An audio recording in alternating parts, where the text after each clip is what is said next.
خطرناک اور لا علاج بیماریاں پھیلتی ہیں اور پورا علاقہ زلزلے اور آفات کی وجہ سے برباد ہو سکتا ہے۔ یہ حقیقت آج کے دور میں بھی نظر آ رہی ہے۔ یورپ اور شمالی اور مغربی ایشیا میں بے حیائی اور بے پردگی کئی دہائیوں سے عام ہے اور حالیہ ہی برسوں میں وہاں شدید زلزلے، آفات اور سماجی انتشار نے واضح نقصان پہنچایا۔ اسی طرح انڈونیشیا اور دیگر ساحلی علاقوں میں بھی جہاں سیاحت اور بے حیائی زیادہ ہے، 5-6 مہینے کے عرصے میں قیامت خیز زلزلے بار بار رونما ہو رہے ہیں۔ یہ سب کچھ ممکنہ طور پر اس بات کی تصدیق ہے کہ سید الکونین حضرت محمد مصطفیٰ صلی اللہ علیہ وآلہ وسلم کی صداقت آج بھی عیاں ہو رہی ہے اور قرآن و حدیث میں بیان کردہ نشانات انسان کی آنکھوں کے سامنے حقیقت میں آ رہے ہیں، یعنی اب قیامت بہت قریب آ چکی ہے اور اس کی مزید چند علامات ہمیں آئندہ سامنے دکھائی جائیں گی۔ ناظرین، یہاں یہ علامات ضرور سن لیں، کیونکہ اگر کسی فتنہ یا حادثے کے بارے میں پہلے سے معلوم ہو جائے تو اللہ تعالیٰ اس کے شر سے بچا سکتے ہیں۔ اسی لیے حضرت حذیفہ بن یمان رضی اللہ تعالیٰ عنہ فرماتے ہیں کہ صحابہ کرام رضی اللہ تعالیٰ عنہ قیامت کی نشانیوں کے بارے میں اکثر پوچھا کرتے تھے تاکہ وہ ان فتنوں اور شر سے اپنے آپ کو بچا سکیں۔ ناظرین گرامی، قیامت سے پہلے ایک بہت بڑی نشانی ظاہر ہوگی اور وہ ہے فتنہ دجال۔ دجال بنی آدم کی نسل سے ہوگا اور یہ ایک حقیقی انسان ہوگا، نہ کہ کسی ٹیکنالوجی یا طاقتور ہتھیار کا نام ہے۔ دجال کا لفظ دراصل فریب کے معنی رکھتا ہے، یعنی وہ چلاکی، جادو اور فریب کے ذریعے لوگوں کو ورغلائے گا اور اپنی مرضی مسلط کرے گا۔ جیسے جادوگر ہاتھ کی صفائی دکھاتے ہیں اور چیزیں غائب کرتے ہیں، مگر حقیقت میں وہ چیزیں اپنے ہاتھ میں ٹھپی ہوتی ہیں۔ اسی طرح دجال بھی اپنی مہارت اور دجل سے لوگوں کو گمراہ کرے گا۔ دجال کے فریب کی نوعیت مختلف ہوگی۔ کچھ لوگ نظر بندی اور دھوکے کے ذریعے دوسروں کو گمراہ کرتے ہیں، کچھ اتنی تیز رفتاری سے اعمال انجام دیتے ہیں کہ دیکھنے والے سمجھ نہیں پاتے، اور کچھ اپنی مہارتوں کے ذریعے دوسروں کو یرغمال بنا لیتے ہیں۔ دنیا میں جتنے بھی دھوکے اور فریب موجود ہیں، دجال ان سب سے بڑا فتنہ اور سب سے بڑا جال ساز ہوگا، اور آج کے دور میں ہم یہی دیکھ رہے ہیں۔ سوشل میڈیا، جھوٹی خبریں، فردی شخصیات اور جعلی علم اور جادو کے ذریعے لاکھوں لوگ دھوکے میں پڑ رہے ہیں۔ لوگ وہ چیزیں سچ مان لیتے ہیں جو حقیقت میں جھوٹ ہیں، اور اپنی آنکھوں سے دیکھنے کے باوجود فریب میں مبتلا ہو جاتے ہیں کہ یہی وہ جدید شکل ہے دجال کے فتنہ کی، اور ہمیں بھی یہی دعا پڑھنے کی تلقین فرمائی گئی تاکہ اللہ تعالی ہمیں اس عظیم فریب سے محفوظ رکھ سکیں۔ مگر دوستو، اکثر لوگ دجال کو بہت جھوٹا اور عام فتنہ سمجھ لیتے ہیں۔ وہ سوچتے ہیں کہ اس کے بارے میں معلومات کی ضرورت نہیں۔ صحیح بخاری میں ایک اور نشانی بتائی گئی ہے کہ قیامت سے قبل لوگ بلند ترین عمارتیں بنانے میں ایک دوسرے پر سبقت لے جانے کی کوشش کریں گے۔ آج ہم دیکھتے ہیں کہ وہی دور شروع ہو چکا ہے۔ دنیا بھر میں بلند و بالا عمارتیں کھڑی ہو چکی ہیں، اور جس ملک میں سب سے بلند ترین عمارت موجود ہے، وہاں کے حکمران اور شہری اسے فخر کا سبب گردانتے ہیں۔ ان جیسے دیگر نشانیوں کے متعلق علماء کرام کا کہنا ہے کہ وہ بھی پوری ہو چکی ہیں، اور اب امام مہدی کا ظہور اور قیامت قریب تر آ چکی ہے۔ ناظرین، اللہ کے رسول صلی اللہ علیہ وسلم نے قیامت کی نشانیاں بتلاتے ہوئے فرمایا کہ اونٹوں اور بکریوں کے چرواہے جو برہنہ بدن اور ننگے پاؤں ہوں گے، وہ ایک دوسرے سے مقابلہ کرتے ہوئے لمبی لمبی عمارتیں بنوانے پر فخر کریں گے۔ آج ہم دیکھتے ہیں کہ یہ پیشن گوئی کس طرح حقیقت میں تبدیل ہو چکی ہے۔ ریاض شہر میں عمارتوں کا یہ مقابلہ آج اپنی عروج پر پہنچ گیا ہے۔ دبئی میں برج خلیفہ دنیا کی سب سے اونچی عمارت بن گئی ہے، اور ساتھ ہی شہزادہ ولید بن طلال نے جدہ میں اس سے بھی بڑی عمارت بنانے کا اعلان کیا ہے، جو دھڑا دھڑ بنتی چلی جا رہی ہے۔ عرب کی عمارتیں آج دنیا کی سب سے بلند عمارتیں بن چکی ہیں۔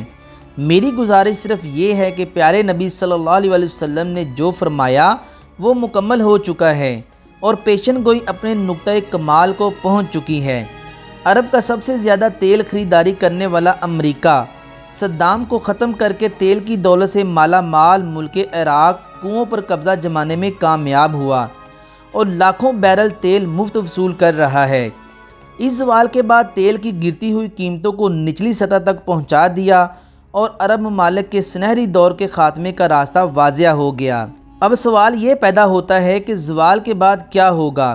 اللہ کے رسول صلی اللہ علیہ وسلم کی ایک اور حدیث میں فرمایا گیا، قیامت سے پہلے سرزمین عرب دوبارہ سرسبز ہو جائے گی، اور آج ہم یہ دیکھ رہے ہیں کہ سعودی عرب اور امارات میں بارشیں شروع ہو چکی ہیں، مکہ، جدہ اور پاکستان میں سیلاب آ چکے ہیں۔ عرب کی سرزمین جسے جدید ٹیکنالوجی کے ذریعے سرسبز بنانے کی کوشش کی گئی تھی، اب قدرتی موسم کی وجہ سے بھی سرسبز ہو رہی ہے۔ سعودی عرب پہلے ہی گندم میں خود کفیل ہو چکا ہے، اور اب خشک پہاڑوں پر بارشوں کی وجہ سے سبزہ اگنا شروع ہو گیا ہے، پہاڑ سرسبز ہونا شروع ہو گئے ہیں۔ بارشوں کی وجہ سے حکومت کو ڈیم بنانے پڑیں گے، جس سے پانی کی نہریں نکلیں گی، ہریالی بڑھے گی، فصلیں لہلہائیں گی، اور یوں یہ پیشن گوئی بھی اپنے تکمیلی مراحل سے گزر رہی ہے۔ آج ہم اپنی آنکھوں سے دیکھ رہے ہیں کہ جو کچھ میرے پیارے آقا صلی اللہ علیہ وسلم نے فرمایا وہ حقیقت بن کر سامنے آ رہا ہے۔ ناظرین، اگر احادیث پر غور کریں تو مشرق وسطیٰ کے زوال کا آغاز ملک شام سے ہوا، لیکن شاید عرب حکمران یا تو یہود و نصارہ کی چال سمجھ نہ سکے یا بے رخی اختیار کی وجہ جو بھی ہو، آپ صلی اللہ علیہ وسلم کی بتائی ہوئی علامات کو ظاہر ہونا ہی تھا۔ حدیث پاک میں ارشاد ہے کہ جب اہل شام تباہی اور بربادی کا شکار ہو جائیں گے تو پھر تم میں کوئی خیر باقی نہ رہے گی۔ محترم ناظرین، یاد رکھیں کہ احادیث مبارکہ کی روح سے شام اور اہل شام سے امت مسلمہ کا مستقبل وابستہ ہے۔ اگر ملک شام ایسے ہی برباد ہوتا رہا تو پوری امت مسلمہ کی بھلائی ممکن نہیں، اور حقیقت یہ ہے کہ تقریباً 90% شام تباہ ہو چکی ہے۔ 5 سالہ خون ریزی میں 8 لاکھ بے گناہ بچے، بوڑھے، خواتین اور لاتعداد لوگ زندگی کی بھیک مانگتے ہوئے شہید ہو گئے، اور اتنی ہی تعداد زخمی یا معذور ہو چکی ہے۔ لہذا شام مکمل تباہی کے بعد اپنا ذاتی حالت میں ہے۔ حدیث کے مطابق عرب ممالک کے سنہرے دور کا خاتمہ شام کے موجودہ حالات کی وجہ سے واضح ہے۔ چاہے اسرائیل، روس یا امریکہ کسی بھی بہانے سے دخل دیں، اصل ہدف جزیرۃ العرب ہے۔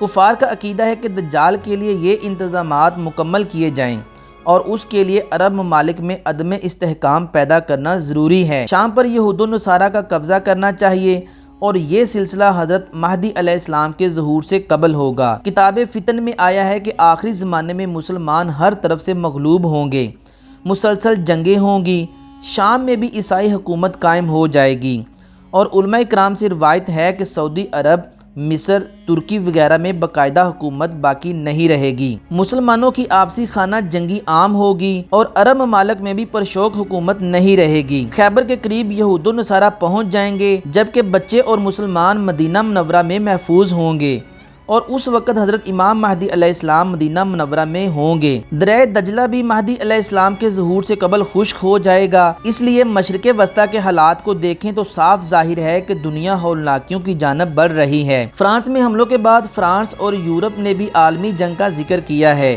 اور سوال یہ پیدا ہوتا ہے کہ اس عالمی جنگ کا مرکز کون سا خطہ ہوگا؟ واضح طور پر مشرق وسطیٰ متوقع ہے۔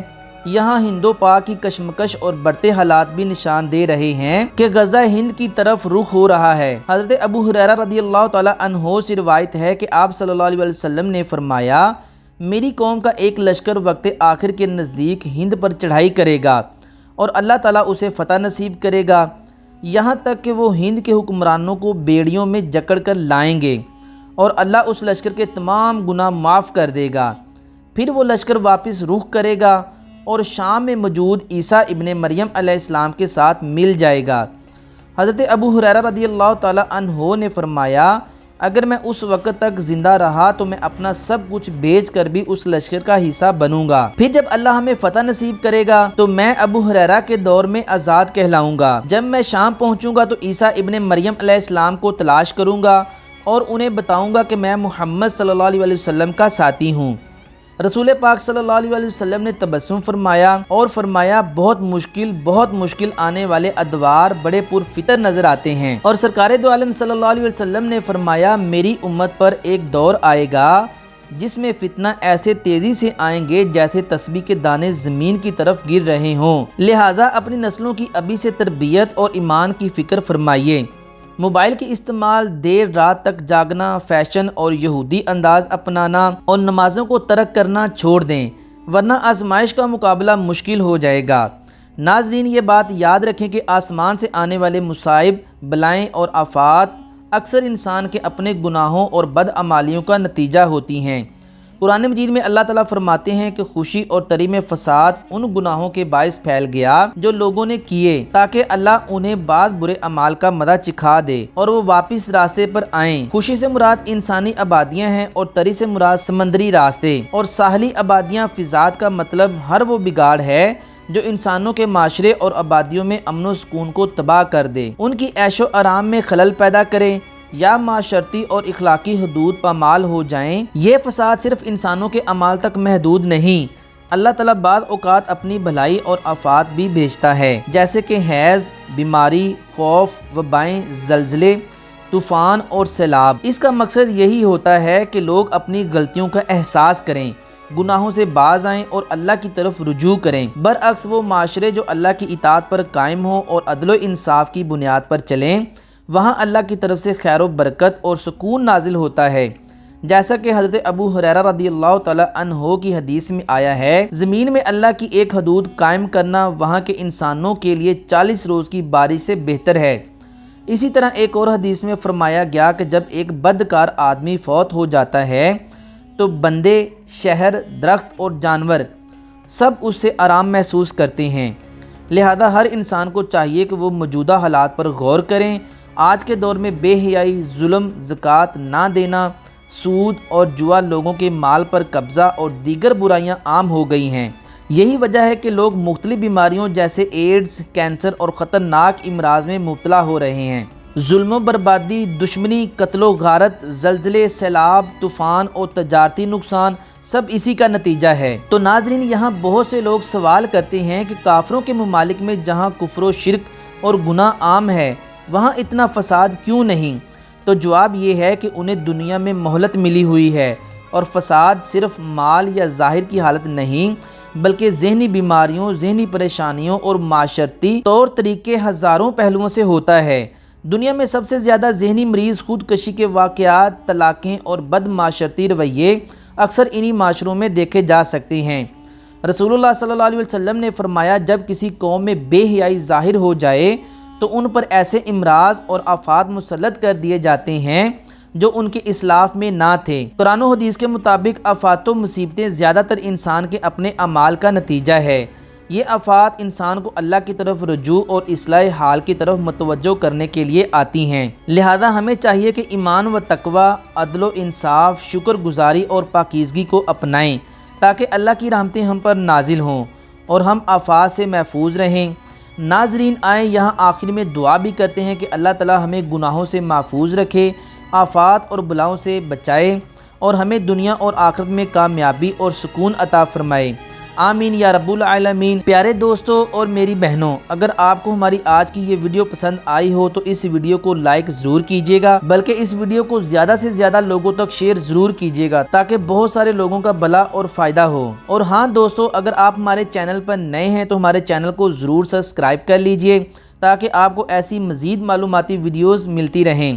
اس کے ساتھ ہی اپنا اور اپنے پیاروں کا اور ارد گرد کے لوگوں کا بہت سارا خیال رکھیے گا۔ ملتے ہیں انشاءاللہ اگلی ویڈیو کے ساتھ، تب تک کے لیے اجازت دیجیے۔ خدا حافظ۔